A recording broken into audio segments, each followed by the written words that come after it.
నమస్కారం.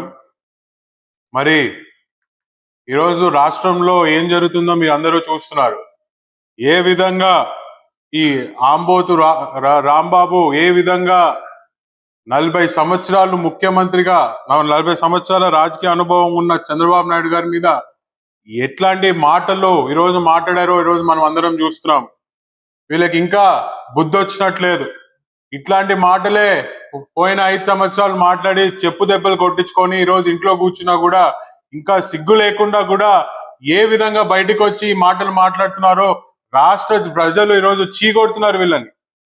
ఈరోజు చిన్నపిల్లల నుంచి కూడా ఈరోజు న్యూస్ చూసి అవగాహన తెచ్చుకోవాలని న్యూస్ చూస్తే ఇట్లాంటి బూతులు చూస్తుంటే నిజంగా అందరినీ చెడిపోయే పరిస్థితి. రాజకీయాల మీదే ఒక చిరాకు, ఒక అసహ్యం కలిగిస్తున్న మాటలు ఈరోజు ఈ వైఎస్ఆర్సీపీ నాయకులు మాట్లాడే మాటలు.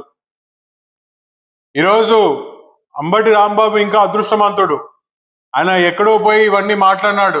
అదే గనక అంబటి రాంబాబు రాయలసీమలో గనక ఇట్లాంటి మాటలు గనక మాట్లాడుంటే ఆంబోతుకి చుట్టేసి ఊరంతా తిప్పేవాళ్ళమని చెప్పి కూడా నేను తెలియజేసుకుంటున్నాను. అంటే ఎంత చులుగా అయిపోయిందంటే వీళ్ళ నాయకుడు జగన్మోహన్ రెడ్డి గారు నేర్పిస్తున్న వాళ్ళు విధానాలే ఇట్లా బూతులు తిడితే వీళ్ళకి పదులు వస్తాయి. మీరు అందరు గుర్తుందో లేదో 30 నిమిషాలు ఈయన రాసలీల వీడియోలు, ఫోటోలు, ఆడియో రికార్డింగ్లు అందరం విన్నాం ఎమ్మెల్యేగా ఉన్నప్పుడు. ఆ రికార్డింగ్లు వచ్చిన తర్వాత ఆయన దండించాల్సింది పోయి, ఆయనకు పనిష్మెంట్ ఇవ్వాల్సింది పోయి ఆయన పోయి క్యాబినెట్ లో తీసుకున్నాడు. అంటే ఏ విధంగా ఇట్లాంటి మనుషుల్ని, ఇట్లాంటి చేతల్ని ఏ విధంగా ప్రోత్సహిస్తుందో పోయిన ప్రభుత్వం మనం అందరం చూసాము.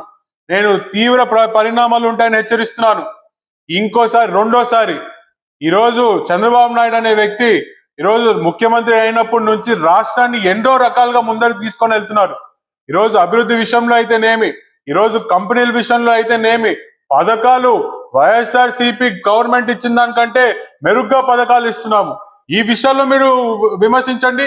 ఖచ్చితంగా మీరు విమర్శించే దాంట్లో సబ్జెక్టు న్యాయం ఉంటే ఖచ్చితంగా దాన్ని కన్సిడర్ చేసి ముందరికి వెళ్తాం.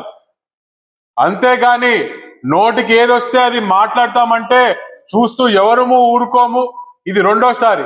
మూడోసారి గనక నువ్వు గనక మీ పార్టీలో గాని ఎవరైనా నోరు జారారు అంటే రాష్ట్రంలో ఏ ఒక్క వైసీపీ నాయకుడికి కూడా ఈరోజు సేఫ్టీ అనేది ఉండదని చెప్పి నేను తీవ్రంగా హెచ్చరిస్తున్నాను.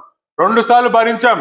ఈరోజు కూడా రాయలసీమ నుంచి మేమందరం బయలుదేరుతుంటే ఈరోజు మా నాయకులు పార్టీ అధిష్టానం ఫోన్ చేసి వద్దు అన్నారు.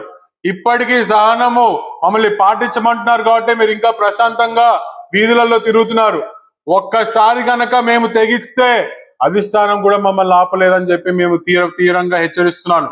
నోరు, మాటలు మీరు హద్దులో ఉంటే మేము మా గడపలో ఉంటాం. మీ మాటలు హద్దు దాటితే మేము మా గడపలు దాటితే మీరు తట్టుకోలేరని చెప్పి కూడా నేను తెలియజేస్తున్నాను. ఈరోజు సిగ్గుండాలి. ఇట్లాంటి మాటలు మాట్లాడిన తర్వాతే ఓడిపోయి ఇంట్లో కూర్చున్నా కూడా మళ్ళీ వీధి కుక్కల్లాగా మళ్ళీ వీధికి వచ్చి ఇట్లాంటి మాటలన్నీ మాట్లాడుతున్నారు. మీరు తేడాది గమనించండి. తెలుగుదేశం ప్రభుత్వంలో ఎవరైనా చివరికి మా వాళ్ళు కూడా, పార్టీ కార్యకర్తలు ఎవరైనా కూడా పర్సనల్ గా కానీ ఇంట్లో కానీ కమెంట్ చేస్తే తీసుకెళ్లి బొక్కలో పెట్టిన సందర్భాలు తెలుగుదేశం పార్టీ ప్రభుత్వంలో.